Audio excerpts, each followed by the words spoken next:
There is a pattern running beneath human history that never truly disappears. Civilizations rise and collapse. Cultures transform. Technologies evolve. Yet the same logic keeps resurfacing again and again in different forms. Power sustained through sacrifice. The name most commonly associated with this logic is Moloch. Most people imagine ancient rituals as something distant and primitive. Flames, idols, terrified parents, children offered to a god that no one worships anymore. It feels archaic, belonging to a world that no longer resembles ours. The unsettling realization begins when you understand that the ritual never truly ended. Its form changed, its language changed, but its structure survived. The offering is different, yet the exchange continues. Systems still consume human potential to keep themselves running, and those systems are treated as too important to question. This investigation follows that logic across time. From the bronze altars of the ancient Near East to boardrooms, economic policies, and digital platforms that demand pieces of human life in ways most people never consciously notice. The cost is absorbed quietly, hidden behind words like progress, efficiency, growth, and necessity. If you are willing to trace that line, stay with me. Because the cult did not disappear. It evolved into something that no longer asks for belief, only participation. There are names in history that carry weight beyond their original meaning. Names that transform into metaphors describing something fundamental about how human societies operate. Moloch is one of those names. Unlike Zeus, Odin, or Ra, Moloch has no grand mythology. There are no epic poems celebrating his deeds, no heroic journeys, no cosmic battles explaining the structure of reality. What Moloch has instead is something far more disturbing. A direct association with the systematic sacrifice of human life to sustain power. The name appears in biblical texts, especially in references to the Valley of Hinnom, a place that later became synonymous with damnation itself. The Hebrew word Gehenna, which eventually evolves into the Christian concept of hell, derives from this valley where children were said to be passed through fire to Moloch. The book of Leviticus explicitly forbids the Israelites from giving their children to him. The second book of Kings describes Judean kings who built high places where their sons were made to pass through fire. But who or what was Moloch? Unlike other deities of the ancient Near East, Moloch appears less like a clearly defined god and more like a title or function. The name is associated with Ammonite, Phoenician, and Canaanite practices and is often conflated with Baal or other regional gods. Some scholars argue the term derives from a Semitic root meaning king or ruler, possibly referring not to a god at all, but to a type of sacrifice. For our purposes, resolving that academic debate is not the point. What matters is what the name came to represent. A principle of cruel exchange. Something of extreme value, most often a child, is offered to a superior power. The exchange is never equal. The sacrifice is never proportional. And most importantly, the act of sacrificing legitimizes the authority of those who concept that runs through this entire investigation. Moloch as a machine, not a conscious being, not an evil intelligence, but a self-perpetuating system. A logic that can replicate itself across centuries, technologies, and political structures. A machine does not need intention or malice. It only needs conditions that allow it to continue operating. Once those conditions exist, the system no longer depends on belief, morality, or even awareness. It moves forward automatically, driven by incentives, pressures, and fear of collapse. Notice something important. There is almost no biography of Moloch, no creation myth, no divine genealogy. What exists instead is a distilled association between a name and an act. Moloch equals sacrifice.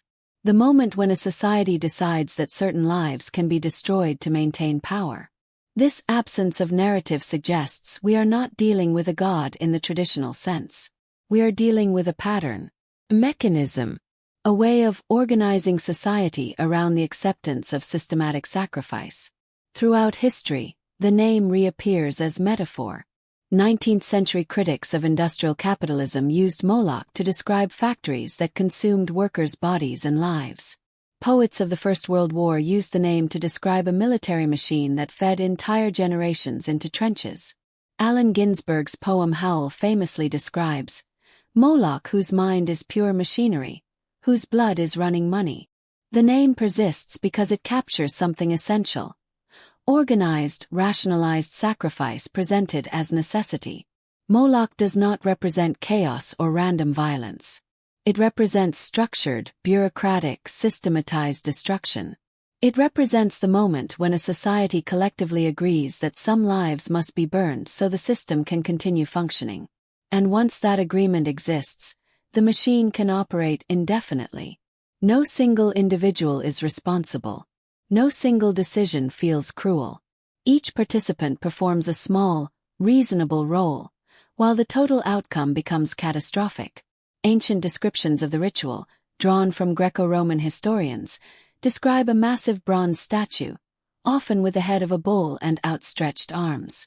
The interior was hollow and heated until the metal glowed red. Children were placed on the arms and rolled into the furnace. Drums and trumpets played loudly, officially to honor the god, but practically to drown out the screams. Parents were forbidden from crying. Tears would invalidate the sacrifice. Whether these accounts are exaggerated or historically precise is debated. Some scholars argue they were propaganda. Others point to archaeological evidence of child remains at ritual sites. But again, the historical detail is less important than the social function.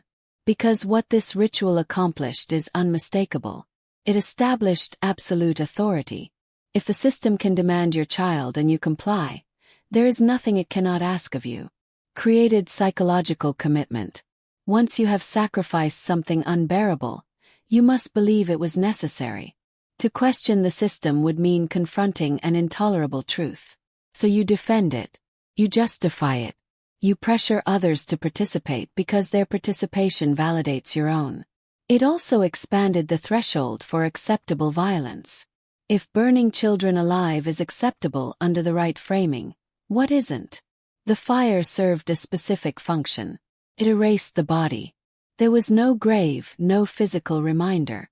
The child became abstraction. Flesh turned into ideology. Numbers replaced names. Outcomes replaced faces. The ritual was public. The community witnessed it. Everyone became complicit. And that complicity bound them together. The machine reinforced itself.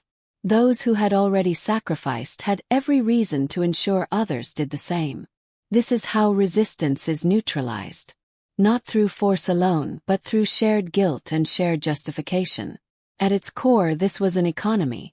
A system of exchange where human life became currency. A child was traded for abstract promises. Protection, victory, stability. And who determined the exchange rate? The priesthood. The administrators. Those who mediated between the people and the divine. Responsibility was diffused. Parents were heroes. Priests were servants. The god was merely a mechanism. No one felt like a murderer. This diffusion of responsibility is the most important feature of the machine. When everyone is partially responsible, no one feels fully accountable. The system survives because it feels inevitable. Because opting out feels more dangerous than compliance. Because resistance is framed as irrational, selfish, or immoral. Once a society accepts that some lives are expendable, the machinery can expand endlessly. New sacrifices can always be justified. New groups can always be identified. The altar changes shape, the fire changes form, but the logic remains intact. This is the template that survives into the modern world.